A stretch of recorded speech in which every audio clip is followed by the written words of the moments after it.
coming along. My name's Lynne Hall. I am a business development manager at the newly formed Water Plus. I'm previously working for United Utilities, which is one part of the joint venture which came together on the 1st of June this year. So very early days, but a fantastic time to talk about deregulation in the water market. Now we're only just over 4 months away from the 1st of April when the market opens. I've been in the water industry since the Scottish market opened in 2008, so it's been a long time coming. So really good time to discuss water and look at how you can save going forward and the benefits to your business. So I'll talk a bit about the water landscape and what's changing in the market, a bit about Water Plus to introduce the company and what we're all about. I'll go on to talk about the key points of buy-in within the water market for business customers, distill some of the myths and facts around that, and what you need to do to get ready before summarising at the end. So the landscape is changing. There's a lot of lessons to be learned from the Scottish market. As I said, you've been able to choose your supplier as a business customer in Scotland since 2008. And a lot of the things that we've learned in that market we can share, and it has helped shape what's going to be happening in England. One of the differences is they will remain separately regulated. Scotland are regulated by the Water Industry Commission, and England will be under Ofwat. However, the similarities will be one centralised database where all business customers' data will be captured, and this is where you'll have unique identifiers for every site that you have as a customer, being able to switch from one licence provider or retailer to another. So in Scotland, it was more simple because there was only one wholesaler, Scottish Water, that had all their customers. So one database was transferred from one incumbent supplier into the Central Market Agency, the CMA. Within England, you've got 20 plus wholesalers who've all had to get their data ready to be put into one system.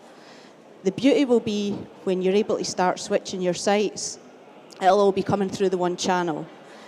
Just to complicate matters, if you've got sites that use over 5 megalitres of water at one site just now, you can already switch your clean water in England. However, it's pretty clunky.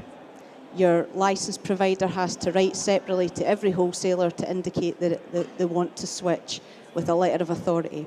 So come the 1st of April, it'll be a lot more similar to the Scottish market and should feel a lot less painful for the customer and the licence provider.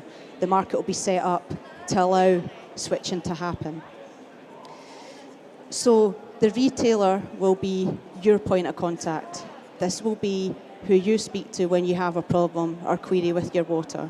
And the wholesalers will remain looking after the infrastructure and water quality within the market and the domestic customers. So this market is purely for business customers on your metering and billing and customer service angle. So who are Water Plus? As I said, it's a joint venture between the previous Severn Trent and United Utilities business retail arms. So within Warrington, United Utilities head office will remain in Warrington, looking after your water quality, infrastructure, engineering, looking after the water assets, and also all the domestic customers. You'll still be billed by United Utilities if you live in that area. However, for business customers, all transferred now into Water Plus, and you'll feel a difference in that over the coming months as the billing starts to see the new brand, new system starting to operate.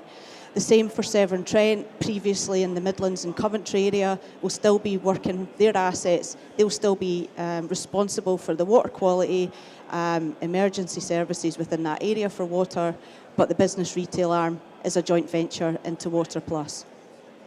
So the benefits of joining together is the margins are tight. They're going to be tight in the English market. We want to drive costs down, lower cost to serve so that there's more savings to be given to the customer. As you can imagine, a large assets-driven business comes with a number of bureaucratic red tape type of processes. By being a small start up. Our new head office is in Stoke-on-Trent, which is equidistant between United Utilities area and Severn-Trent. We hope to be more agile. We can get things done quicker. Customers tell us what they want. We can go back to the business and make that happen for you. So there's less, this is how we've always done it. Tell us what you want and we can see if we can make that happen. We've also taken the experience of people like myself who've worked in the Scottish water market, people that have worked in the energy market, staff that have also worked in Severn-Trent and UU. So you've got that beauty of fresh talent within Stoke-on-Trent, on top of a lot of experience in the water market. So together, it's really fresh and everybody's really enthusiastic and looking forward to the market opening. So now has been a good time to set it up prior to the market opening in April. So the industry's had a lot to get ready. Over the last year, we've seen what the market operators had to do. And I've sat through events where I've presented in the past and also heard from Ofwat and Mosel who are setting up this database, and everything's on time for the 1st of April. So a year ago, the market operator mobilised to deliver the core services so that there was registration and we were able to see how customers would switch. And from December last year, the detailed design for the market was finalised and signed off. So systems were built in the spring, a licence published and companies prepared, and then within each wholesale retail business, they had to cleanse the data. And if you're still unsure about how your sites are sitting and what each of your companies water have about your company, please make sure you look at your site data and make sure that you're getting billed correctly and up to date. Because when you do look to one supplier or what you want to do in the market, you need to make sure that you're only paying for the services that you use and that anybody that's tendering for your business is comparing like for like. So the testing went underway, and from last month we went into shadow market, which is basically guinea pig in the system. It's making sure that the data can transfer from one license provider to another, and that will be happening between now and the market opening. Within this period, as I've said, customers that use over 5 megalitres of water per one site can switch their clean water now, so you don't have to wait. The discounts, there's money to be saved. It's not great. I think the beauty of the customers that have done it prior to the market opening, it's all about that one dedicated point of contact. You know, if you're dealing with 15 to 20 different water providers, you're getting bills across the country. We've had customers look to have consolidation before the start of April and pushed suppliers like ourselves to make that happen. So by the time April comes, we won't be starting off afresh. We'll have already set up processes for customers that have got one point of contact for every water region in the UK. So the beauty of switching is saving you time and saving you effort in one point of contact. It would be the same if there was an emergency problem on your site. You'd speak to us or your licensed provider rather than a number of different wholesalers. So there was a lot to do in a short space of time, and as I say, really look forward to the market opening in April. So on to the pricing and the complexities of the water market. It's difficult to provide a uniform across the 20 or so company areas. The wholesalers don't have uniform pricing structure.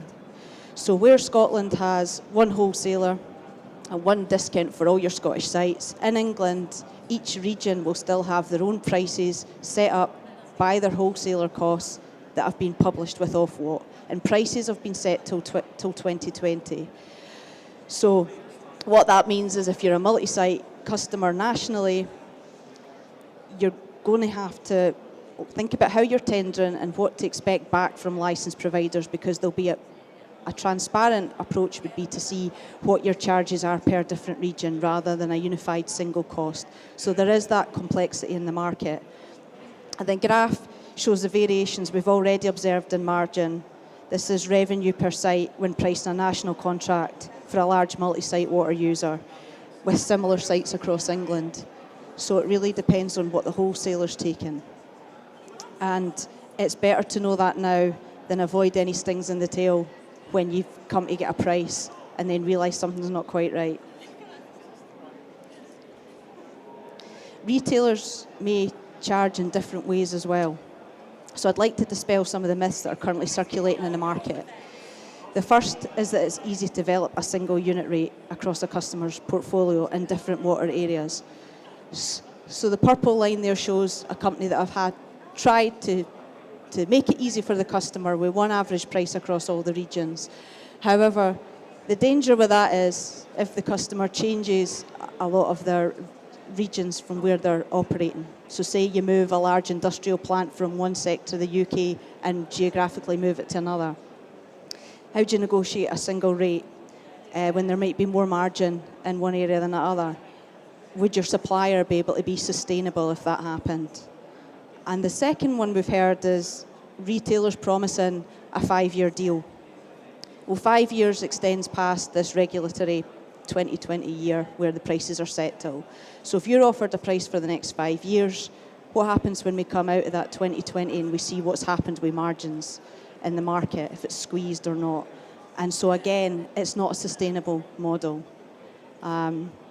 So it's important to understand that, and I'm sure it won't be until the market opens that you really, truly believe what I'm saying, that it is complex and hard to get your head round. And I've even had customers this week coming back and saying, your pricing's not looking like the other suppliers, and the other suppliers isn't saying the same as another.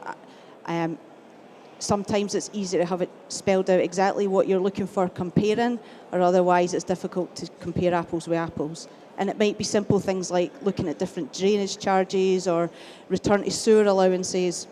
So many nuances in your portfolio and the breakdown of the water charges that is so important to make sure you know what you're getting.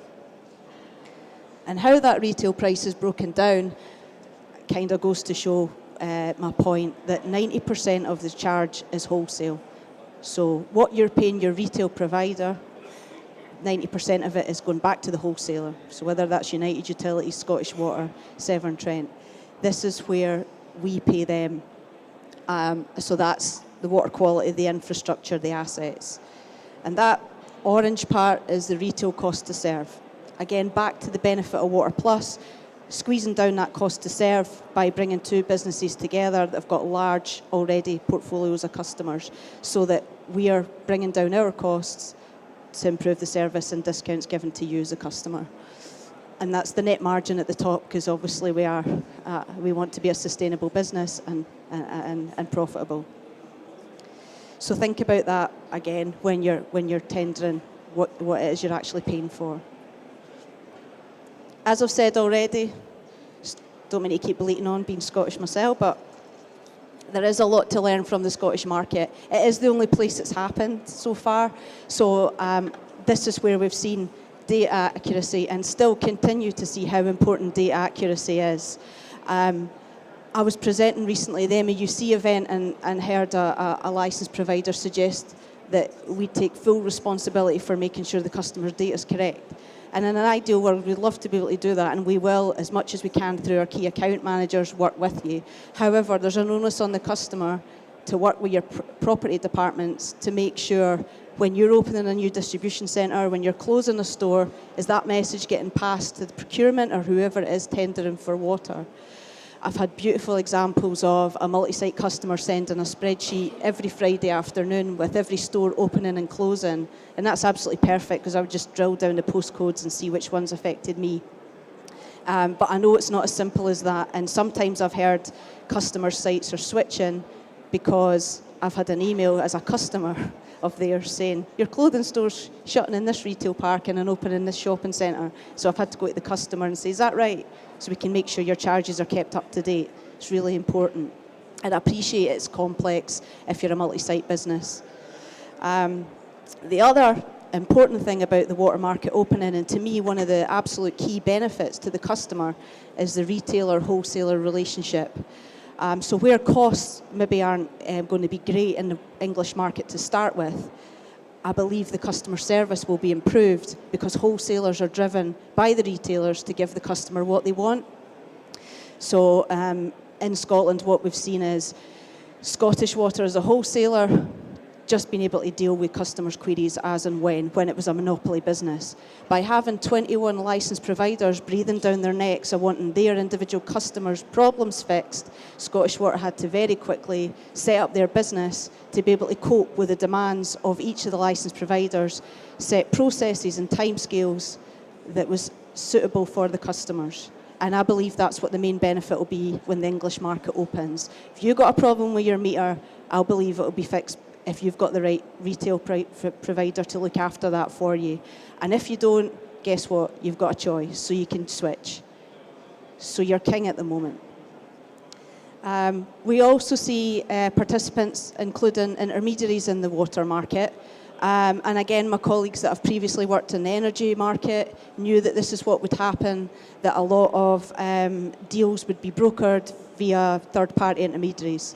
And so we embrace that, and we've got specific business development staff to look after brokers and their needs for their end customers and deal with end customers how the broker prefers. So that's important as well. And the value of other services, so as much as our bread and butter is billing you and taking your meter read and providing customer service, we want to be able to help reduce your consumption. And the reason we want to do that is to keep you as a long-term partnership customer approach that we can write case studies together. So it's about leak detection and repair, AMR to support ensuring you know what you're spending and where to avoid leaks in the first place, right up to DAF plants and looking at your trade effluent consent and making sure that you stay compliant. And this is all to ensure a sustainable business growth and low cost to serve. So water retailers, same but different. As I say, we provide the customer service, the billing angle. We like to provide key customers with a dedicated account manager, so you've got one point of contact. When the English market opens, that account manager will be accountable for all your problems, regardless of where your sites are if you go for one supplier, and you can rely on them to make sure your problems are sorted, rather than having 15 to 20 different water companies providing you bills. And I know that you feel you kind of spend a disproportionate amount of your time on water, which isn't as big a spend as your energy. So again, a benefit to the market opening.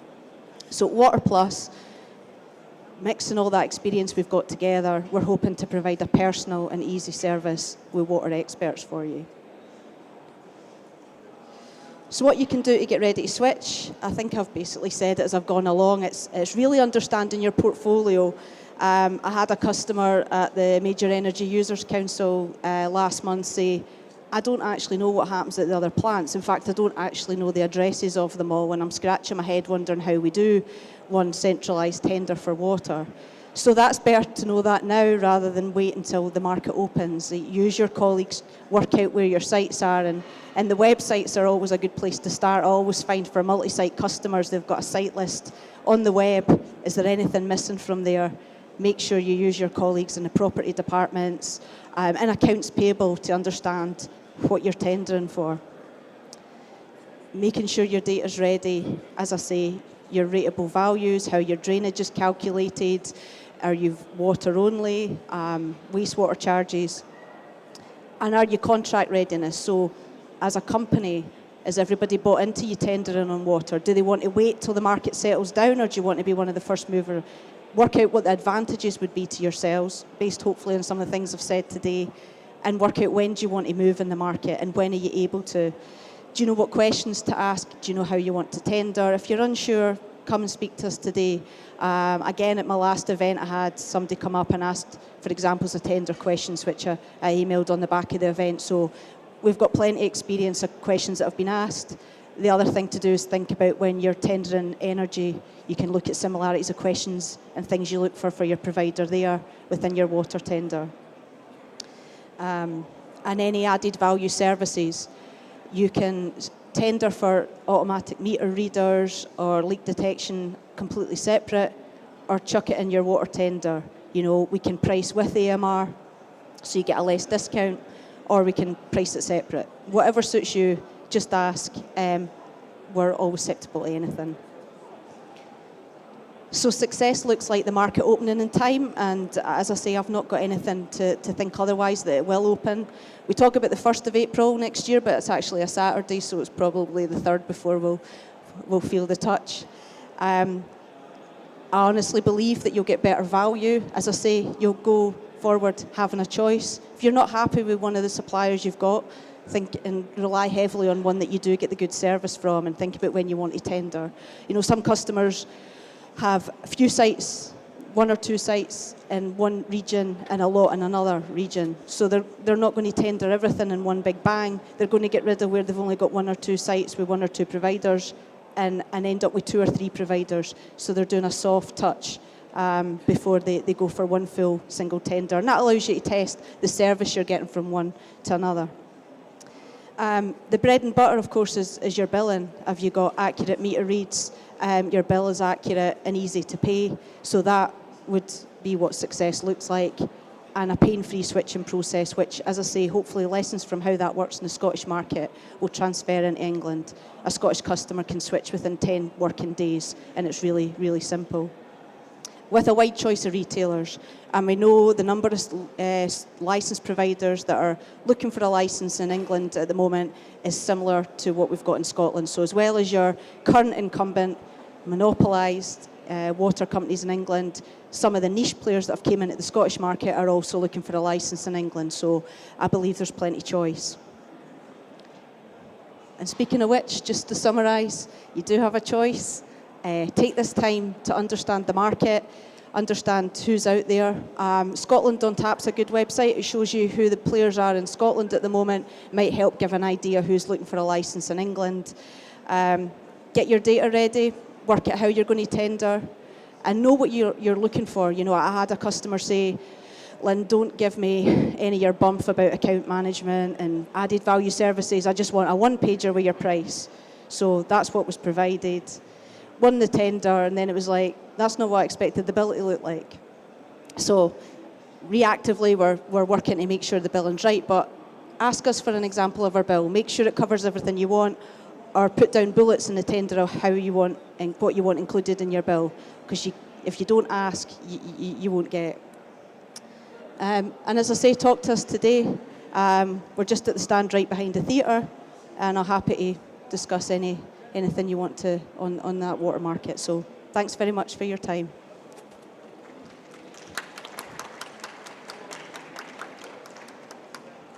Does anybody have any questions? Anybody have any questions? Yes. All right, I'll go and get the microphone. Thanks. You said 5 years contract is not sustainable, and you mentioned the reasons actually. And in your view, actually, what sort of terms of contract is sustainable? Yeah, customers at the moment are tendering for 1, 2, or 3 years. I'd say that's the norm. This last year's been difficult because customers have already signed in Scotland are looking for a contract between now and April because they want to tender everything together. So I'd say the usual is about 2.5 years average contract. When the English market opens, you might want a 1 year because you're a wee bit unsure how it's going to go. So you might want to test a provider for 12 months. But yeah, there is customers in Scotland who have been signed for 5 years, and the discount they've been given is unlikely to be sustainable going forward. So that's what we want to make sure. But I mean, if a customer wanted to sign for 5 years, what we would just do is caveat the price for the last 2 years to say we'd need to re-look at that. But yeah, 1 to 3 years is the kind of norm. Thank you very much.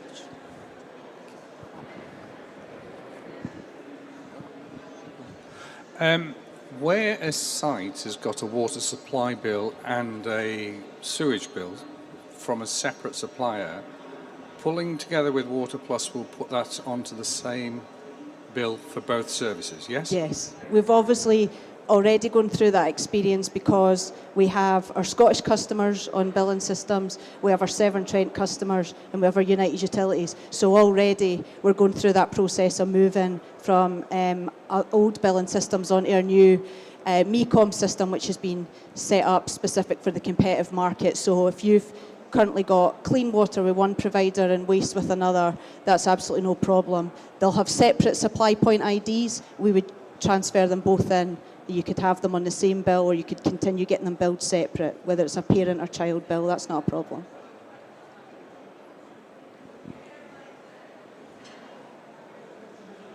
You say give it 6 seconds before you say bring it to a close. Okay, thanks very much for your time, everyone. Much appreciated.